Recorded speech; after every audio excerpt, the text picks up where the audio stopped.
Hello and welcome to day 4 of the Raise Room Summer Stitch Along for the crochet bag. If you have kept up until now, a massive well done. You are well on your way to having your very own lined crochet bag on Sunday.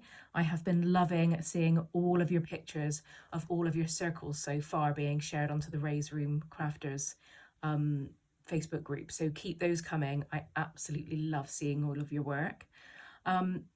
So let's get started on today then. So we are going to get a slip knot on our hook with our new colour. And as you can see, I have done my row 4s all in the same colour, in the white. And I've also used the white for my joining as well. So if you wanted to create the same effect where you've got just one colour kind of all around in the background and then your circles kind of pop with colour, then you'll want to use the same colour for all of your row 4s. But this is your crochet bag, you do whatever you fancy, and I'm sure it will look fabulous, whatever combination you decide to go for. But yeah, to create this same effect, you'll want the same colour throughout on all of your row 4s. And the same colour to join them with, which we're going to look at that tomorrow on day 5. So starting off with, we're going to get a slip knot on our hook.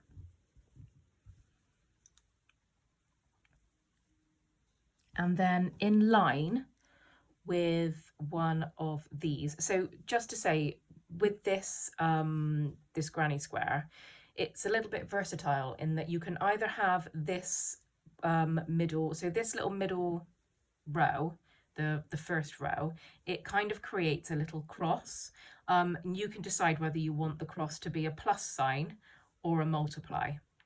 So all throughout this bag I have had it as a multiply, so in which case you're going to want to start your corner in line with one of those. If you want it to be a plus sign, you're going to start your corner in line with one of your spaces. So you'd start your corner here if you want it to be a plus sign, and you'd start your corner here if you want it to be a multiply. The bag that I've done, they're all done at multiply.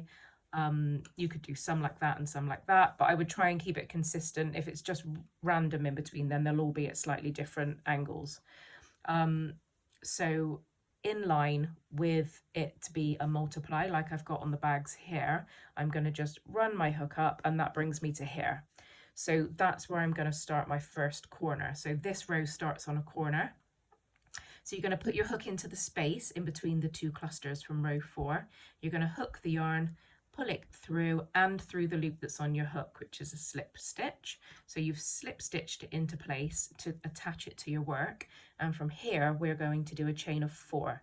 So 1, 2, 3, 4. That one is acting as the first double treble in the round.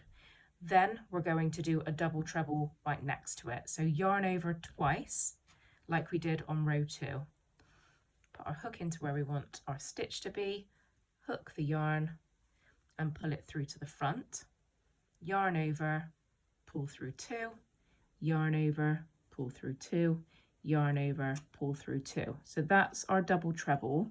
That first chain is acting as a double treble, so those are essentially our 2 first double trebles in our corner. To continue the corner, you then want a chain of 2, like so. And then to complete the corner, you want another 2 double trebles. So there's 1.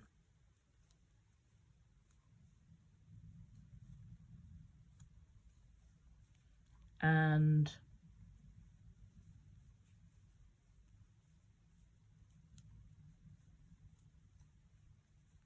another 1. So that's our first corner complete.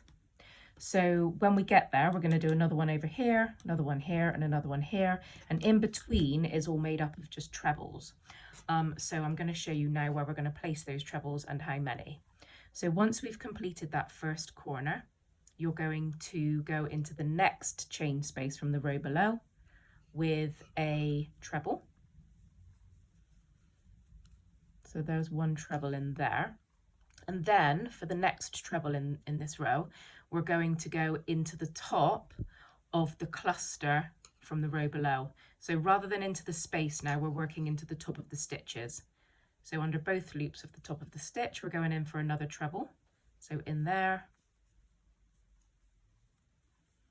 So we've got one in the space and one in the cluster, in the top of the cluster.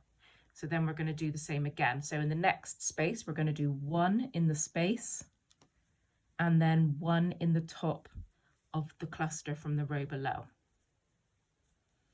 Okay, so we've got your corner, and then you've got a treble in the space and a treble in the cluster, a treble in the space and a treble in the cluster. And we're going to do that along until we've got 10 trebles, or 5 sort of sets of 2. I tend to count them in sets of 2, so I'll go 1, 2, but it's in total 10 trebles. So going in the space again, just get some more yarn, and then into the top of the stitch again,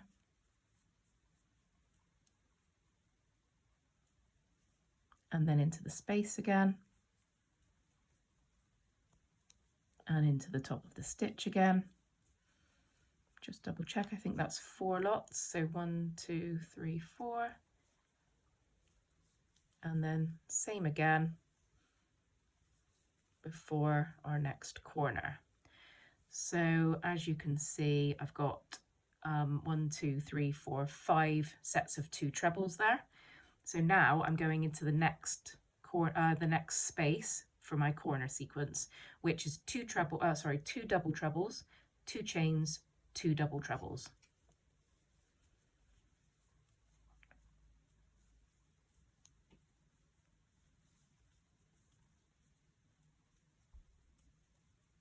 Two chains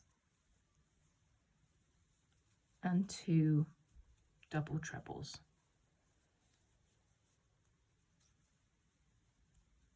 Like so. Okay, so that's our second corner complete. So now we're going to do the same again that we did along here. We're going to do that along here.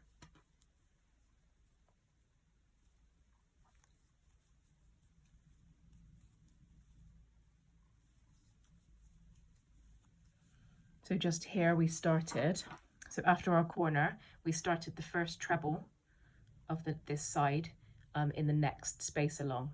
So the corner is in that space, and then the first treble is in that space, then into the top of the next cluster along, then into the next space along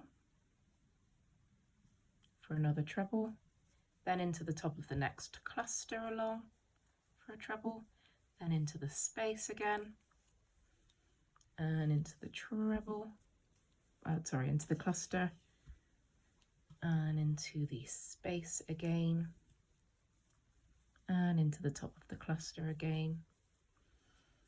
So that's 4 lots, so we want one more set of 2, so 1 in there and 1 in there, and that's another edge complete.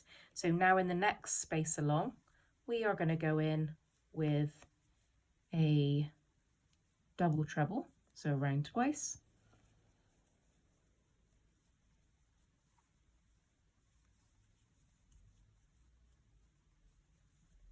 and then chain 2, and then in the same space to complete the corner, we want another 2 double trebles. Then we're going into the next space along with a treble, so on our next side now, and then into the top of the next cluster along for another treble, then into the top of the next space and cluster, space, cluster, space,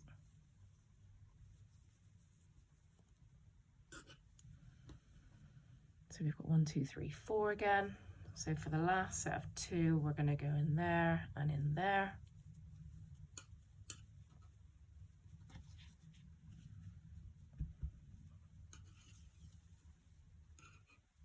Okay, so now we want our last corner.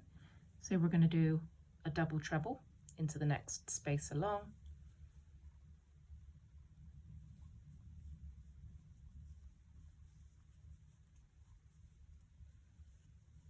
And then a chain of 2.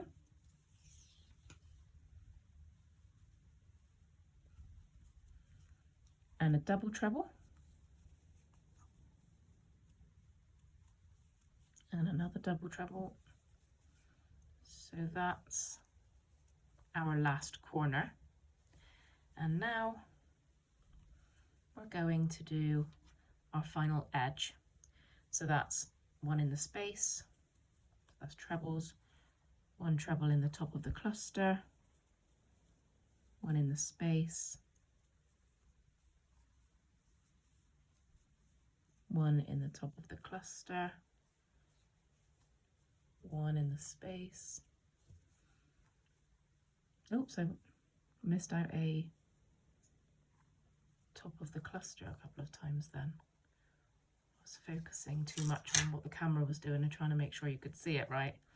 Okay, so top of the cluster, space, top of the cluster, space, top of the cluster, space.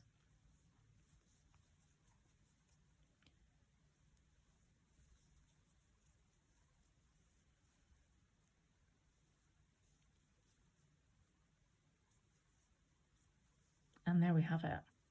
We've come all the way around, 1, 2, 3, 4, 5. And now we're back to the start of the row where we can now do a slip stitch into the top of the chain 4 from the previous, from the start of the row. So 1, 2, 3, 4, we are going to slip stitch into there, pull it through the loop that's on our hook as well. And then that's our square complete. We can now fasten off and sew in our ends. Now, once you've sewn in your ends on this round, you might wish to block your squares. It's not entirely essential. But if you may or may not know about blocking, so I'll just give you a little bit of a brief understanding. So blocking in crochet and knitting and that kind of thing is where you would kind of use a process to get your work the exact shape you want it to be. So quite often when people finish a granny square, they'll say, oh, it doesn't look very square. And then I'll just go boop like that. And they're like, oh, wow, there we go. So you can just, manipulate your crochet to be the shape that you want it to be, to get it nice and square. Depends on what you're working with, it depends on the pattern, it depends on the fibre as to whether it really needs blocking or not. It really depends on the pattern as well. But in this situation, if your squares aren't 100% perfectly square, once you've given it a little one of those, they probably will be with cotton, but you can either press them with the iron and give them, maybe put some pins in the corners onto your ironing board to make them nice and square. A little bit of steam with the iron, because if you are working with cotton, you can put the iron on it. If you're working with acrylic, don't do it that way. You might want to have a little look online for some other methods of blocking, but it would generally involve getting it a little bit wet, applying a little bit of heat but not direct from the iron, and then just leaving it overnight to dry in that position. So yeah, there's lots of tutorials online with regards to blocking instructions. You can get a tool for kind of popping it onto with sort of rods in to keep it square, to help block your squares out. But it's not entirely essential. If you're working in cotton especially, it's quite easy to manipulate them into the shape that you want them to be. Like I said the other day, you're the boss of your crochet. Don't let your crochet be the boss of you. So you just give it a little tug around, get it into the shape you want it to be. If you feel like it needs it and you're working with cotton, then you could put a bit of an iron on it to get it into the shape that you want it to be. But otherwise, I think once you've joined them together, you could sort of tug them into shape then as well. So personally, for me, blocking isn't 100% essential. Everybody has their own ways of working with their crochet, so it's up to you. But yeah, So that's just a little bit on blocking if you did want to block them into perfect square shapes. I didn't really do it with mine. I put a little bit of iron on it, but generally speaking, if you've done that with it and it looks like that sort of shape, then you're fine. So tomorrow, day 5, we're going to start joining it together. Or actually day 5, are we going to do handles? I can't remember. It'll be one or the other, either handles or joining. I think we'll do joining tomorrow and then handles the next day. So I will see you back here tomorrow for whichever one of those it's going to be. And in the meantime, if you haven't already joined the Raise Room Crafters group, please do. Everyone's sharing their circles over there, and I'm absolutely loving seeing everyone's work and all of you different colours that you're working with. So please do keep on sharing over on the Raise Room Crafters group. If you've not already joined, then please do request to join. And any help that you need, you can post on there as well. So if you're unsure about anything, even once the craft along has finished and it's no longer running, the Raise Room Crafters group will still always be a great safe space to get some help and support with this pattern if you need it, or any other crafty related queries and inspiration that you're looking for. So yeah, hopefully I'll see you there soon, and I'll see you tomorrow for the next bit.